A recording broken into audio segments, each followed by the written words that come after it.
Bonjour à tous. Bon, on va lancer cette journée. C'est vrai je crois qu'il y a des grèves et donc il y a des gens qui vont arriver en retard. Alors on a réparti tous les participants sur 3 salles. Il y a une 3e salle où on filme, on me filme et on filme aussi les diapos qui est derrière. J'attends normalement aussi Géraldine Roy qui est aussi modérateur, mais je ne la vois pas, donc c'est pas grave, on va quand même attaquer. Est-ce qu'on peut lancer les premières diapositives, s'il vous plaît ?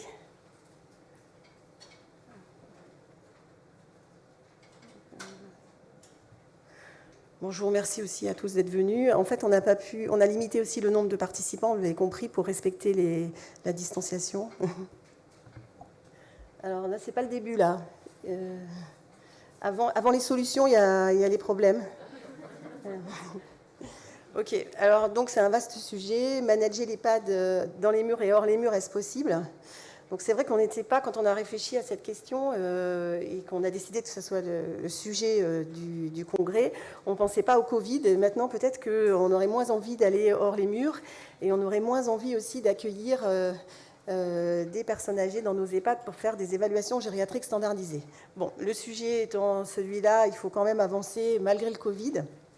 Et donc, on va essayer de répondre à cette question aujourd'hui. Manager notre EHPAD dans et hors les murs, est-ce que c'est possible ?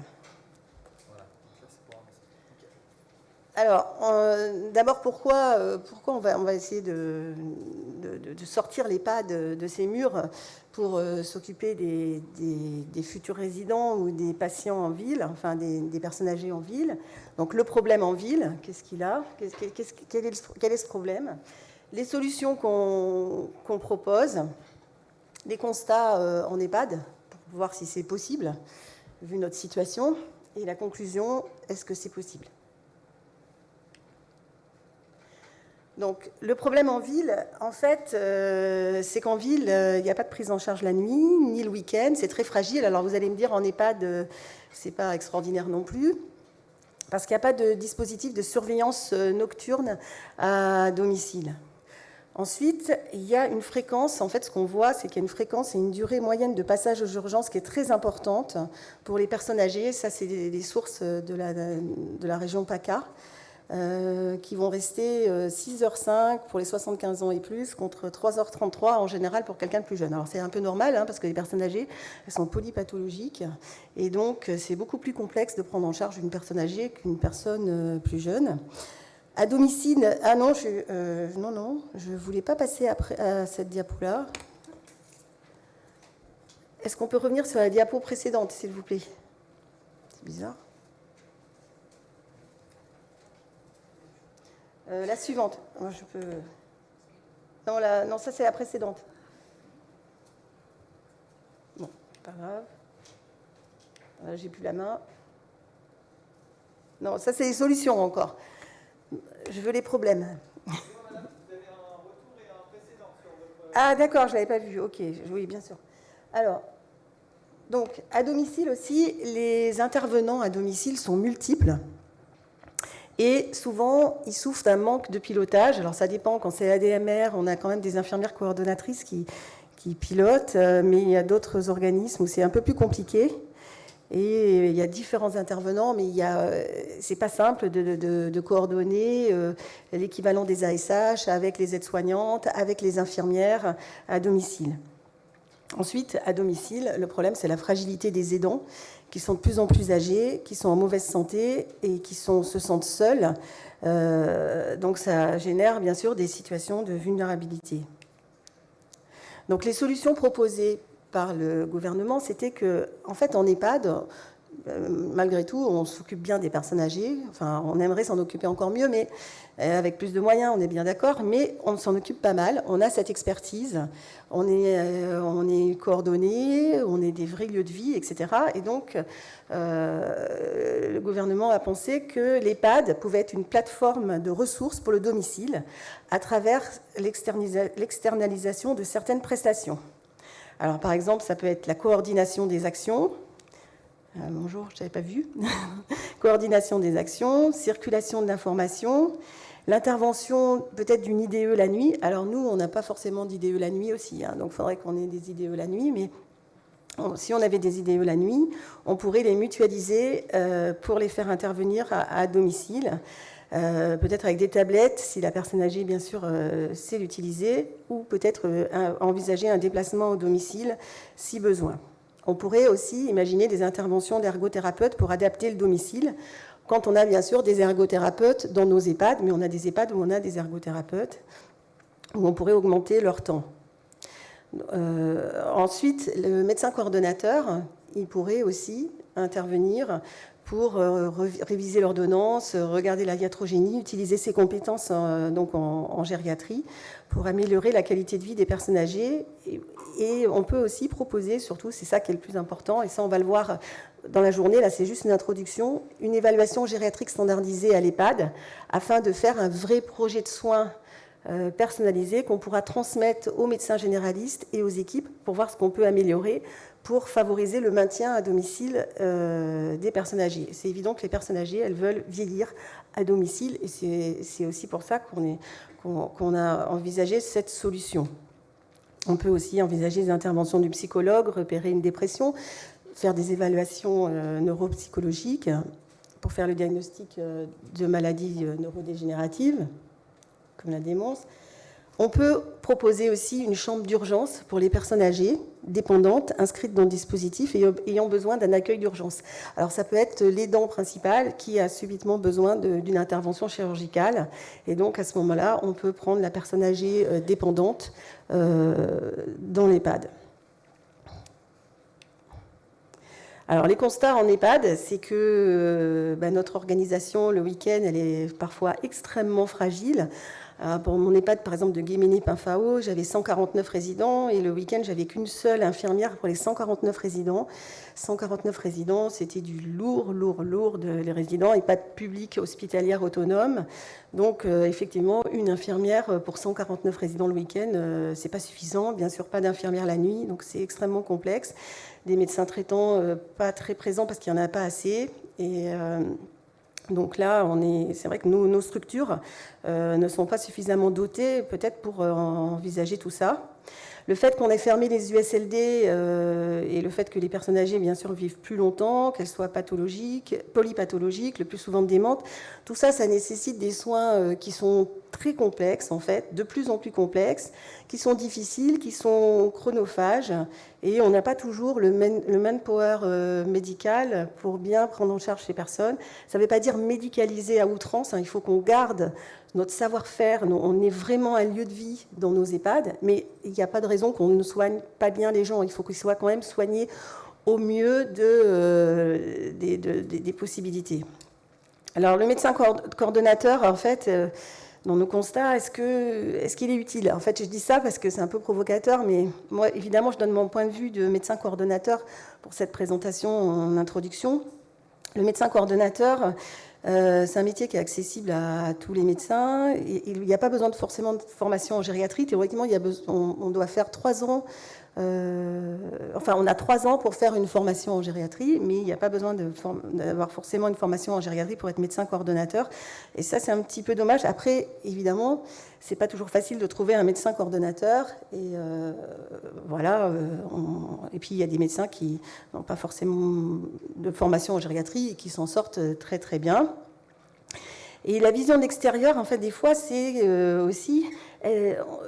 quand on n'est, je dirais pas médecin ou quand on n'est pas soignant, est-ce qu'on se rend vraiment compte de la charge en soins, de la complexité des soins que l'on doit fournir pour une personne âgée, des diagnostics qui doivent être faits, et des fois les diagnostics ne sont pas faits avant l'entrée en EHPAD, et pourtant en EHPAD, des fois ces diagnostics sont nécessaires pour bien prendre en charge la personne âgée, sans aller bien sûr vers l'acharnement, etc. Comme nous disent nos familles, pas d'acharnement. Il y a des choses des fois simples, si on fait des diagnostics, qui peuvent être réglées. Et ça, c'est pas forcément fait. Donc le médecin coordonnateur, en fait, il n'est pas des fois vu comme quelqu'un d'utile, ou alors il est vu comme quelqu'un d'utile au moment de la coupe pathos, par exemple. Parce que là, évidemment, on va essayer d'augmenter le budget soins. Et là, le directeur est évidemment sensible à ça. Après, pourquoi ça? Peut-être parce que aussi le médecin coordonnateur, est-ce qu'il fait vraiment toutes ses missions? Est-ce qu'il comprend ses missions? Il y a des missions de management d'équipe, management du projet de soins, et il n'est pas forcément complètement formé pour ça. Il n'a pas forcément la vision globale de l'EHPAD et du projet de soins global de l'EHPAD, donc ce n'est pas forcément simple. Donc ça c'est les constats en EHPAD. Donc pour moi, les compétences gériatriques, donc c'est un peu mon dada. On a un congrès de management et coordination en EHPAD, et c'est pour ça que je mets toujours un peu de management dans mes présentations. Mais les compétences gériatriques du médecin, elles sont indispensables, mais elles ne suffisent pas. Il faut avoir une vision un peu globale avec l'infirmière coordonnatrice, qui est le pilier, je dirais, des soins dans l'EHPAD. Il faut avoir cette vision de chef d'orchestre, donc avec le directeur, l'infirmier coordonnateur. Et donc, il faut avoir aussi des compétences en management. Pourquoi ? Donc, il faut faire du management stratégique pour s'adapter à la structure, vers quoi on va. Si on est un EHPAD, mettons, public hospitalier, et qu'on peut avoir des lits de soins palliatifs, se dire pourquoi pas aller vers ce type de structure. Quand on est un EHPAD privé associatif et qu'on a vraiment une plus-value dans la prise en charge des démences, eh bien, essayer d'aller vers ce domaine-là, etc. Ensuite, il faut savoir aussi faire du management d'équipe, en étant un leader pour animer l'équipe soignante, j'en ai parlé, de façon efficace, animer le projet de soins, coordonner les intervenants. On fait aussi du management transversal parce qu'on fait du management par projet, comme donc le projet de soins. Là maintenant, on doit faire des évaluations gériatriques standardisées. Et ça, c'est une très bonne chose parce que du coup, le médecin coordonnateur va être quand même dans les soins. Il va proposer cette évaluation gériatrique standardisée qu'il va pouvoir transmettre aux médecins généralistes. Donc il y a certains EHPAD qui le font couramment. Là, Didier Vincent, lui, par exemple, dans ses EHPAD, les évaluations gériatriques sont mises en place. Les projets PATHOS. Mais le médecin coordonnateur, il n'a pas de réelle autorité. C'est pas lui, bien sûr, qui fait les plannings, l'agenda des réunions. Et même s'il dit, là, on fait une réunion là-dessus, il faut que les gens soient disponibles. Donc, j'avoue que la position du médecin coordonnateur, elle n'est pas toujours simple. Il faut qu'il sache déléguer, qu'il sache animer une réunion, donc qu'il sache mobiliser les équipes, qu'il donne du sens à son action. Et il doit être à la fois un formateur, un pédagogue et à la fois être diplomate. Mais c'est important parce que les personnes âgées, comme je vous l'explique, elles sont polypathologiques et leur prise en charge est complexe. Avoir un médecin coordonnateur bien formé en gériatrie et manager, ça me semble une bonne chose. Alors, donc voilà, j'ai déjà dit ça aussi. Alors en conclusion, parce que j'étais censée faire juste l'introduction, vous mettre en appétit pour la suite de la journée où on va essayer de répondre à ces questions. J'ai fait une SWOT, vous savez, force, faiblesse, opportunité, crainte. Alors j'ai pas tout mis, j'ai mis ce à quoi je pensais. Je suis sûre que j'ai oublié plein de choses, en particulier le contexte du Covid. Alors nos forces pour l'EHPAD hors les murs, nos forces, c'est que l'EHPAD a une expertise. On fait quand même bien notre boulot d'accompagnement, en particulier, je pense, les personnes âgées qui ont une maladie d'Alzheimer ou une maladie apparentée. Je pense qu'on sait faire, on les accompagne, on est un vrai lieu de vie. Donc, je pense qu'on a cette expertise à offrir aux personnes âgées qui sont à domicile. Les faiblesses, c'est déshabiller Pierre pour habiller Paul. Déjà, on a du mal à faire notre boulot en EHPAD. Donc pour l'instant, on n'est pas encore à se dire on va faire des évaluations gériatriques standardisées au sein de l'EHPAD pour les personnes qui vivent à domicile, où on va envoyer notre ergothérapeute, notre psychologue, notre pauvre psychologue. Déjà, souvent, elle a une journée, voire 2 journées par semaine. C'est un petit peu compliqué. Et notre médecin coordonnateur aussi, il n'a pas forcément beaucoup de temps, etc. Notre cadre encore moins, parce que c'est elle qui devra, bien sûr, aussi coordonner tout ça, notre cadre ou notre infirmière coordonnatrice. Les opportunités, il y en a quand même. Faire rentrer l'expertise gériatrique au domicile, parce que pour moi, le médecin coordonnateur est un expert gériatrique de proximité. Préparer l'entrée en EHPAD d'un futur résident. On connaîtra le résident et l'entrée sera beaucoup plus facile. Il nous connaîtra, donc on préparera mieux l'entrée. Éviter les hospitalisations inutiles ou favoriser les hospitalisations et les consultations utiles. Peut-être qu'en faisant cette évaluation gériatrique standardisée, on va diagnostiquer un certain nombre de choses et on va dire il y a besoin d'une consultation cardio. On va transmettre cette évaluation au médecin généraliste pour qu'il y ait un avis cardio qui soit demandé, un avis pneumo, on sous-estime toujours les problèmes pneumo, un avis gériatrique, etc. Et donc, entre autres opportunités, la création de postes aussi, parce qu'on a des gens qui ont des petits ETP. La psychologue, souvent, c'est 1, 2 ETP. L'ergo, ça peut être ça aussi.